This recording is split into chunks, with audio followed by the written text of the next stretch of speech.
to go off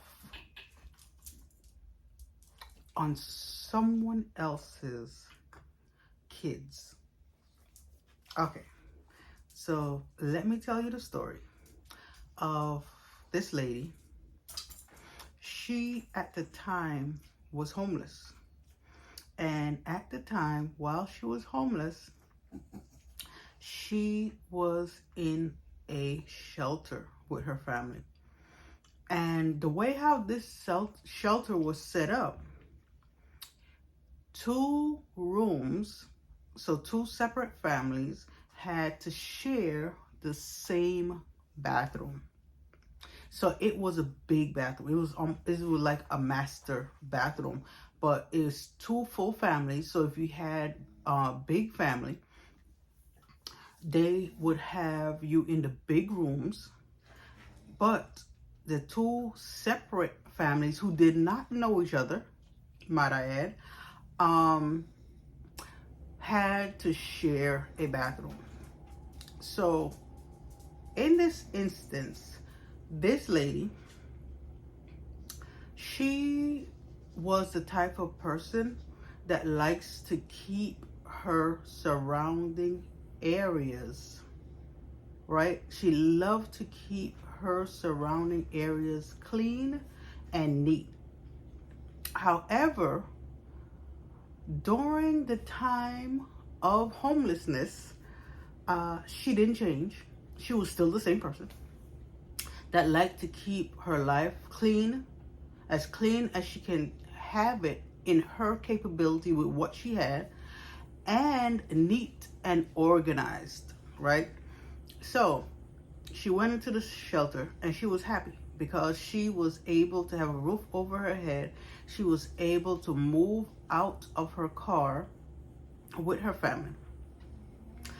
However, she didn't have a problem sharing a bathroom at first because she was kind of ignorant and naive.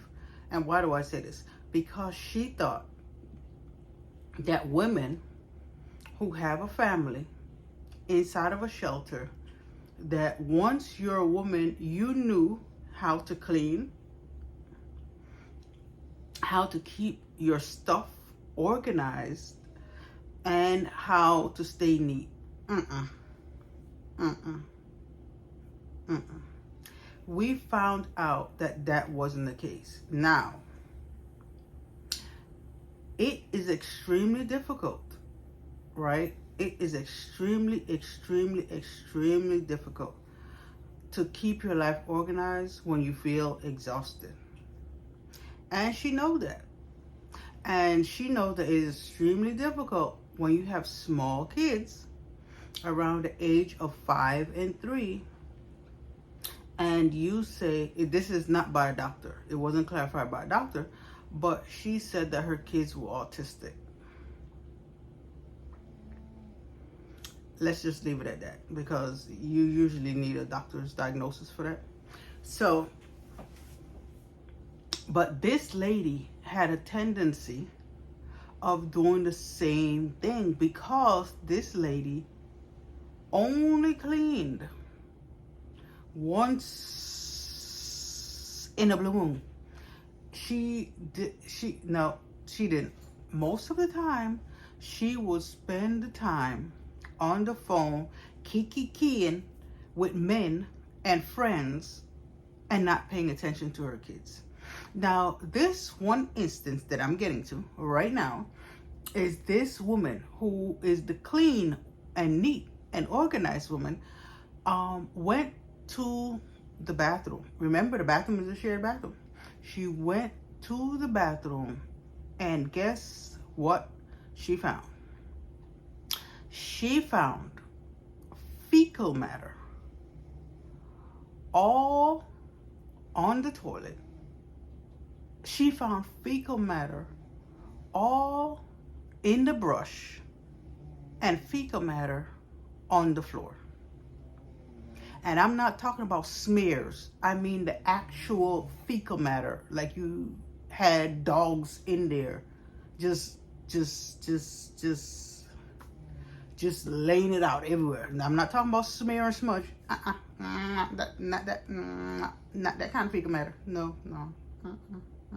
We're talking about bulk hair. So the clean and neat lady went down to the desk to file a complaint. And when she went to the desk to file a complaint, right, the person that answered the lady who was filing, the clean lady and the organized lady, to file a complaint against the neighbor who's sharing the bathroom, right? She told this clean and neat lady, well, why don't you go and clean the bathroom for her? Lift up the lid and clean the bathroom for her. Listen, the clean and neat lady was flabbergasted. Flabbergasted because she was appalled by the fact that this lady would tell her to clean up after somebody else's kids. Now, as a person, the clean and neat lady who also has a kid, she knows that if you are sharing a bathroom, no matter what type of kids you have, if you are sharing the bathroom with other people, it does not take that much to stop,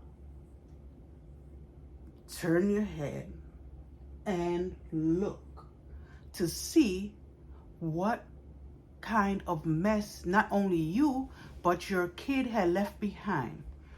This clean and neat lady was in awe of the fact that people find it difficult just to do this simple move. Now, based on how I just did it, that took less than a second to turn the neck. Unless you have some type of neck injury or trauma, then you will have to turn the whole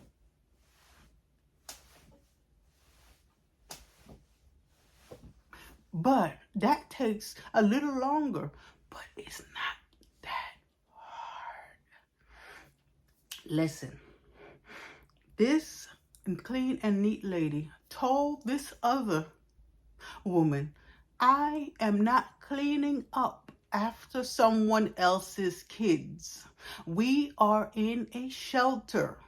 One of the things that you should recognize as someone that owns and runs a shelter is that not every single person grew up in a household that was clean and neat. So some of the things to do when you are helping the person find housing so they don't get kicked out and become a fire hazard in their home and people file complaints about them is to teach them how to clean. Listen, that lady who was classified in the story as clean and neat did not clean that bathroom. She made a complaint and she went somewhere else to a higher up to make a complaint because it is not that easy to clean up bulk poop and feces off of the ground, toilet, brushes. I mean, it's literally smeared in the brush. Listen, this lady was about to go off. She was ready to go to this other lady and lay her out. But because the clean and neat lady was a Christian and the scripture came up in her mind,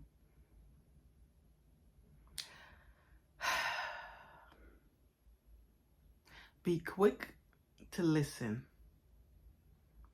and slow to speak.